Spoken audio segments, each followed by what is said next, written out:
En este vídeo vas a aprender a crear una animación con TypeFlow de elementos que aparecen, se escalan y tienen propiedades dinámicas y colisionan entre ellos, que puede ser interesante para hacer presentaciones o reconstrucciones en proyectos de todo tipo. Es bastante sencillo y lo podéis hacer con la versión gratuita de TypeFlow. Lo primero que necesitamos aquí es un TypeFlow. Vamos a crear nuestro TypeFlow. Y vamos a hacer que la silla, la mesa, etcétera, sean nuestras partículas. Así que lo primero que necesitamos es un Bird Object. Sin embargo, como cuando estamos haciendo efectos solemos hacer pruebas primero en una silla o en dos sillas y luego, imaginaros, tenemos un restaurante con 400 sillas y queremos escalar el efecto, pues tener que andar haciendo estos cambios es un poco molesto. Para este tipo de situaciones, dentro de TypeFlow, tenemos los Type Collectors o los Type Collections. Esto nos permite crear un elemento que contiene otros elementos y la simulación se hará con lo que vayamos añadiendo o quitando de esta colección. Voy a comenzar, por lo tanto, con una sola silla y cuando esté satisfecho con el resultado me concentro en añadir las demás sillas. Y ahora, por lo tanto, el Bird será nuestro Type Collection en lugar de nuestra geometría. Vamos a ocultar los muebles y nos quedamos con los objetos de simulación. Vamos a crear dos estados, un estado en el que la silla está inactiva, invisible, por lo tanto, y de una escala muy pequeña, y otro estado en el que ya está activa y va a lanzarse al aire y caer con la fuerza de la gravedad mientras va aumentando de escala. Para activar las partículas vamos a necesitar algún tipo de criterio. Puede ser que pasen X frames, que estén a X altura. Lo que yo voy a hacer es algo muy sencillo. Voy a utilizar un punto para definir el criterio que a mí me interesa. Es decir, cuando la silla esté detrás del punto, quiero que se active. Y así puedo animar el punto desde aquí hasta aquí y con eso puedo animar el efecto. Voy a crear una animación. Por ejemplo, una cosa así, ya tenemos aquí un punto animado. Luego, por supuesto, cuando vayamos viendo cómo queda el efecto sobre todas las sillas, etcétera, iremos ajustando estas dos claves de animación. Pero ahora lo que me interesa es que cuando el punto atraviese la silla o esté delante de la silla se active. Para hacer esto, dentro de TypeFlow es extremadamente sencillo. Tenemos aquí unos condicionantes y uno de ellos se llama Object Test, que está diseñado precisamente para esto. Seleccionamos nuestro punto y ahora le decimos que queremos que, fijaros, aquí están los ejes, Z, X, Y, el X es el que nos interesa. Cuando esté detrás del vector X, es decir, below object X, queremos que esto salte a otro evento. Y en este evento, para que se pueda ver bien, le vamos a poner colores muy diferentes. ¿Veis? Cuando está aquí, está de color marroncillo y cuando atraviesa el objeto se pone de color rosa. Perfecto, ya tenemos dos estados para nuestra partícula. En el estado inicial, ¿qué buscamos? Que la partícula sea pequeña, lo primero, así que escala. Y aquí le vamos a poner una escala que sea, por ejemplo, pues no sé, el 20%. Le voy a poner valores absolutos para asegurarme de que es el 20%. Y cuando entre en este otro evento necesito lo mismo, pero en este caso voy a decirle que sea valor absoluto de 100. Perfecto, ya tengo una silla que cambia de escala. Sin embargo, cambia de escala muy bruscamente. Para que esto no ocurra así, el factor de escala le tenemos que dar una interpolación. En lugar de un valor de 1, que sería que en el mismo frame cambia al valor que tengamos establecido, le podemos poner, por ejemplo, 0,5. Y esto hará que, conforme vayan pasando los frames, la escala vaya incrementándose hasta llegar al 100%. Sin embargo, como veis, no ocurre porque nuestro timing, acordaros de que es muy importante prestar atención al timing, en este caso está en On Event Entry. Así que vamos a Timing y le ponemos Continuous para que se evalúe el efecto constantemente. Y ahora sí, cuando entramos en el nuevo evento, veis, poco a poco se va llegando a la escala que nos interesa. Cuanto más bajo sea este parámetro, más tiempo tarda la partícula en alcanzar el 100% de su escala. Perfecto. Con esto ya hemos conseguido algo importante. Ahora nos quedaría añadirle físicas a esta partícula para que, además de crecer, tenga gravedad y choque contra el suelo y con otros posibles elementos. Para esto le metemos lo más sencillo, un Physics Shape. Es muy importante cuando utilizamos este tipo de Physics Shapes, si no queremos crear objetos extra, que tengamos en cuenta la precisión de la simulación. Fijaros aquí, ya nos está ocurriendo, la silla choca contra el suelo, pero lo hace de forma muy imprecisa. Esto es debido a que en TypeFlow tenemos puesto el valor por defecto de un frame. Vamos a meterle medio frame, es decir, la simulación se hace 2 veces por frame. Y con esto para simulaciones de este estilo es suficiente. Si queremos más precisión, seguiríamos subiendo aquí hasta un cuarto, etc. Voy a intentar mantenerlo lo más rápido posible y si veo que falla, lo voy subiendo. Bien, ya tenemos lo que estábamos buscando, ¿veis? Ahora cae con la fuerza de la gravedad y choca contra el suelo. Para que esto sea cierto, tenemos que estar hablando de físicas de objeto, no de físicas de partículas, y tienen que estar activados dentro de la pestaña Physics, tanto la gravedad por defecto como el Ground Collider. Perfecto. Bien, ahora vamos a seguir configurando nuestro efecto. Aunque ya esto podría servir, es un poco soso, no tiene mucho interés visual porque simplemente es una partícula que crece y choca contra el suelo. Vamos a hacer que la partícula salte como una palomita, ¿no? Que salte un poco y luego caiga con el efecto de la gravedad y lo haga de forma un poco más aleatoria. Para conseguir esto necesitamos fuerza, necesitamos speed. Así que vamos a añadirle velocidad. Esta velocidad la podríamos hacer, como la partícula está, digamos, perfectamente alineada con el eje de coordenadas, lo podríamos hacer en relación al propio eje de la partícula, pero como posteriormente la voy a rotar, voy a hacerlo en relación a un icono. Así que aquí, donde pone Random CD, que es un poco raro, ¿no? Porque nos va a hacer que las partículas se vayan en direcciones aleatorias, lo que vamos a poner aquí en Speed es en relación a un icono. Icon Arrow Out o Along Icon Arrow. Vamos a ponerlo aquí y vamos a crear un nuevo icono, que es este de aquí. Vamos a alinear la flecha con el vector que a nosotros nos interesa, que es el superior. Podríamos dejarlo mirando para abajo y ponerle valores negativos, pero yo creo que pues vamos a hacerlo ya más intuitivo. Y aquí podemos ponerle, por ejemplo, un valor de 10. Y entonces ahora la partícula salta y cuando la gravedad tiene suficiente tiempo afectando al objeto, cae al suelo. Fijaros que este primer estado en el que la partícula está desactivada no queremos que sea visible, luego lo desactivaremos y la simulación comenzará cuando la partícula nace y cae. Para añadirle un poquito más de interés visual, lo que podemos hacer en el estado inicial es añadirle un valor de rotación aleatorio. Así que venimos aquí y le añadimos una rotación. Fijaros que la rotación aleatoria es muy fuerte y esto no nos interesa porque va a hacer que cuando se active la partícula caiga de formas muy extrañas. Nos interesa añadirle unos pocos grados de rotación. Para eso, en lugar de Random 3D, vamos a utilizar Inherit Previous, es decir, hereda la posición inicial y luego añádeme una divergencia de 7 grados, 10 grados. Y con esto, veis, conseguimos un poquito de aleatoriedad que va a hacer que las sillas caigan de formas más interesantes al suelo, más dinámico, pero no llega a ser tan agresivo. Creo que es mucho, vamos a ponerle 6 grados, por ejemplo, y con esto ya tendremos lo que buscamos. Fijaros que ahora la silla tiene un centro de masas que está coincidiendo con el centro de la forma. Esto puede que nos interese o puede que no. Hay una propiedad que podemos utilizar, la de masa, que nos permite manipular el centro de masas. Por defecto viene en Shape Center, pero aquí podemos poner, por ejemplo, On Shape Bounds, local, y aquí podemos poner el centro de masas en la base de la silla. Lo que haría que tenga un comportamiento, veis, un poco diferente. No necesariamente mejor, porque el centro de masas de esta silla probablemente no está aquí abajo, sino que puede que probablemente esté más cerca del centro o más cerca de este punto de aquí atrás. Es importante a veces manipular este centro de masas, sin embargo yo creo que en este caso particular no es necesario. Fijaros, es importante cuando hacemos simulaciones de este estilo que tengamos en cuenta el tipo de pounding que estamos utilizando, es el tipo de celosía de choque, de colisión que vamos a utilizar. Aquí ahora mismo estoy utilizando una celosía muy básica, como una especie de caja. Honestamente, mientras pueda salirme con la mía utilizando algo tan sencillo como esto, mejor.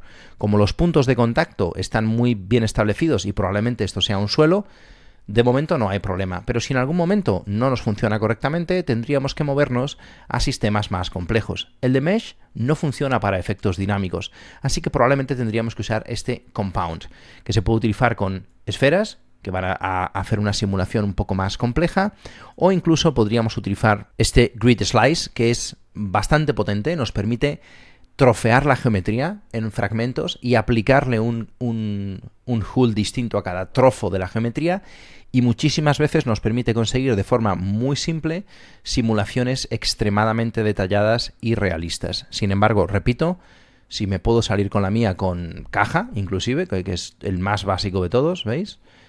Lo haría y si no, pues el más sencillo que me pueda permitir es suficiente. Perfecto. Con esto ya tenemos, ¿veis? Una silla que salta con una velocidad, con una rotación aleatoria y cae al suelo. Lo que podemos hacer ahora, que ya tenemos esto hecho, es escalar el efecto. Por ejemplo, venimos aquí y decimos, mira, quiero aplicar el mismo efecto a todas las sillas. Entonces vamos a seleccionarlas, vamos a seleccionar todas estas sillas. Yo voy a crear aquí un grupo de selección, le voy a llamar sillas 02, ya tenía uno que se llamaba sillas. Y ahora aquí, en nuestro collection, vamos a sacarlo para que se vea. Vamos a simplemente hacerle pick y para no tener que ir una a una le damos a la tecla H y aquí seleccionamos nuestro conjunto de selección y añadimos todas las sillas. Y con esto rápidamente, de un plumazo, hemos conseguido, ¿veis?, que ya tengamos todas las sillas añadidas a nuestro efecto. Ahora fijaros que se van a ir activando conforme el gizmo las va atravesando y van a ejecutar todo lo que les hemos pedido. Van a caer con la fuerza de la gravedad. Quizás da la sensación de que son un poco frágiles y esto es debido a que no hay ningún obstáculo, no hay nada llenando este volumen o quizás la fuerza de gravedad es muy alta, etc. Para evitar este comportamiento voy a meter un slow. Esto, para que lo entendáis fácilmente, es como si llenáramos el espacio de un medio que está ralentizando, que está haciendo fricción con los objetos y están haciendo que, conforme pasan tiempo en ese medio, van haciéndose cada vez más lentos, se van ralentizando, ¿no? Entonces un 5%, por ejemplo, voy a desactivar aquí esta visibilidad, pues puede ser suficiente, ¿no? Entonces ahora veis, las sillas son mucho más estables. También otra cosa que podemos hacer aquí en las colisiones es hacerles que tengan un poco menos de restitución para que no reboten tanto, por ejemplo, vamos a ponerles muy poquita restitución, entonces ahora van a caer más a plomo y van a rebotar un poco menos sobre ese medio. Y también podríamos, por supuesto, ponerles un poquito menos de velocidad en el speed y así vamos a ir depurando este efecto hasta que consigamos el comportamiento que nosotros estamos buscando. Así yo creo, por ejemplo, que está bien. Me gusta que sea dinámico, me gusta que se sienta como que realmente tiene físicas y que no se sienta tan motion graphics, tan perfecto. Bien, vamos a añadir la mesa y vais a ver que al añadir la mesa vamos a tener un pequeño problema. Entonces, si yo ahora vengo aquí a mi collection y añado la mesa, lo que va a pasar con la mesa es que vamos a tener un problema de colisiones. Y nos viene muy bien porque así podemos explicar los grupos de colisión que creo que no los hemos cubierto hasta ahora en ninguno de mis vídeos. Entonces vemos que tenemos nuestro comportamiento perfecto, pero la mesa, ¿veis? La mesa choca contra las sillas. ¿Por qué choca? Pues porque no estamos utilizando simulaciones complejas. Quizás una solución a este problema sería venirnos aquí y dentro de nuestro physics shape hacer un compound. Esto lo vamos a cancelar para que se haga rápido y vamos a utilizar los slides y vamos a ver qué pasa. Seguramente va a funcionar mucho mejor. Aunque veis, podemos tener intersecciones, problemas, etc. Yo creo que es mucho más práctico en este escenario en particular simplemente desactivar las colisiones. Entonces voy a mantenerlo simple, pero para poder desactivar las colisiones entre estas partículas, pero sí quiero que colisionen con otras partículas, lo que vamos a hacer es crear grupos de colisiones. Vamos a crear un grupo. Estas partículas las vamos a meter, por ejemplo, en el grupo 1, este grupo de aquí. Fijaros que al hacerlo, caen las partículas al suelo y esto es porque el propio objeto TyFlow, por defecto, no tiene ningún grupo asignado. Si nos venimos aquí a las propiedades, vemos que no tiene ningún Simulation Group asignado. Vamos a asignarle el 1 y también le vamos a asignar el 2 porque nosotros queremos separar las colisiones en dos grupos independientes. Ahora deberían de colisionar sin problemas porque el 1 que le hemos asignado a las partículas también lo tenemos asignado a el suelo y a la fuerza de la gravedad y ahora lo que tenemos que hacer es decirle que no colisionen entre ellas y lo que vamos a hacer es decirle aquí en las propiedades solamente puedes colisionar con el grupo 2 que es donde están las propiedades de nuestro TyFlow y ahora ya no van a colisionar entre ellas. En este caso nos podemos salir con la nuestra con esto por la morfología del experimento, pero si tenéis un experimento más complejo donde sí que tienen que interactuar entre ellos los objetos, os veríais obligados a trabajar con un gizmo de colisión mucho más preciso, con lo que eso implica que es tiempos mucho más lentos de procesamiento. Pero yo con esto me puedo salir con la mía. Perfecto. ya tenemos una primera parte del experimento. Ahora necesitamos que los otros elementos de colisión, que son estos elementos decorativos que habíamos puesto aquí, se activen quizás con un retardo de, no sé, 10, 15, 20 segundos y hagan exactamente lo mismo. Entonces podemos clonar esto, es decir, podemos copiar esto y pegarlo, por ejemplo, pero le tenemos que cambiar el grupo, el tie collection, ¿no? Voy a duplicar el tie collection como copia, le voy a quitar todas las sillas y le voy a añadir todos estos elementos, ¿vale? Que yo ya los tengo aquí en un grupo de selección que se llama objetos, pick, la tecla H y seleccionamos objetos. Y ya tenemos nuestros objetos en un segundo grupo de selección. Y aquí en Objects quitamos el tie collection 1 y añadimos el tie collection 2. El problema que tendremos ahora es que esto se va a ejecutar, efectivamente, pero al mismo tiempo y por lo tanto seguramente no va a colisionar correctamente. ¿Veis? Los objetos no colisionan entre sí. Lo primero que me interesa hacer aquí es añadir un retardo entre medias de estos. Quiero que efectivamente cuando el gizmo pase atravesando los objetos se activen las partículas para que lo hagan de forma secuencial, primero estos y luego estos, pero quiero que todos los elementos decorativos tarden un poco más. Para esto vamos a añadir un condicionante de tiempo. Venimos aquí, tiempo, y le ponemos, yo qué sé, 20 frames, por ejemplo, y simplemente lo metemos aquí en medio. Entonces ahora se activan primero las sillas y cuando pasan 20 frames se activarán los otros elementos. Vamos a quitarle la visibilidad mientras no están activos y entonces ahora veréis, se activan los otros elementos, ¿veis? Y caen. Pero no van a colisionar, no colisionan porque por defecto pertenecen al mismo grupo de simulación que habíamos establecido aquí. Así que lo que vamos a hacer es añadirles el grupo de simulación 2. Y ahora deberían de colisionar. Vamos a ver, nos falta aquí en el Physics Collections, en este de aquí, quitarle que solo colisione con el grupo 1 para que colisione con todo en la escena. Y ya tenemos nuestro efecto perfecto. ¿Veis? Ahora saltan los objetos y caen. Fijaros que aquí, pues, como al final del día estos son físicas, una de dos, o incrementamos ligeramente la precisión para ver si esto les da un poco más de estabilidad, o tendremos que tener cuidado cuando se trate de objetos muy pequeños, como estos de aquí, quizás en lugar de lanzarlos al aire tan altos, porque claro, que caigan desde tan alto y caigan estables es un poco complicado, ¿no? Entonces lo que vamos a hacer aquí, para darles un poquito más de estabilidad, es darles un poquito menos de fuerza. Quizás estos los lanzamos con una fuerza de 5, por ejemplo. Y entonces ahora ya va a ser mucho más posible que al caer caigan estables sobre la mesa. ¿Veis? Y ahí los tenemos. Está bien, me gusta que haga ese, digamos, ese bailecito porque le da credibilidad al efecto y parece un poco más aleatorio. Si nos molesta que siga bailando, veis que este objeto aquí sigue bailando, por ejemplo, ¿no? Después de X tiempo, se ve como inestable. Podemos o seguir incrementando la precisión, quizás esto nos ayuda, o podemos hacer que a partir de cierto punto, de ciertos frames, los objetos salten a un nuevo evento donde estén completamente parados, incluso donde no tengan físicas. Vamos a hacerlo, de hecho aquí vamos a añadir, por ejemplo, un time test, y le vamos a decir que cuando llegue el frame, vamos a ver cuándo más o menos podemos parar esto, cuando llegue el frame 108, por ejemplo, queremos que los objetos, vamos a quitarle la aleatoriedad, el frame 108, si os molesta que esto se actualice, podéis desactivarlo aquí momentáneamente, 108, y vamos a hacer que cuando vayan a este evento, lo que pase es que tengan un stop, para que toda velocidad que tengan se pare. Vamos a ponerles aquí un stop, y esto debería de solucionar nuestros problemas, y si no, incluso podríamos desactivar las colisiones. Veis que ahí todavía sigue vibrando. Pues lo que podríamos hacer aquí, llegado a ese punto, es meterle un physics switch y hacer que las colisiones aquí se queden, por ejemplo, en desactivadas.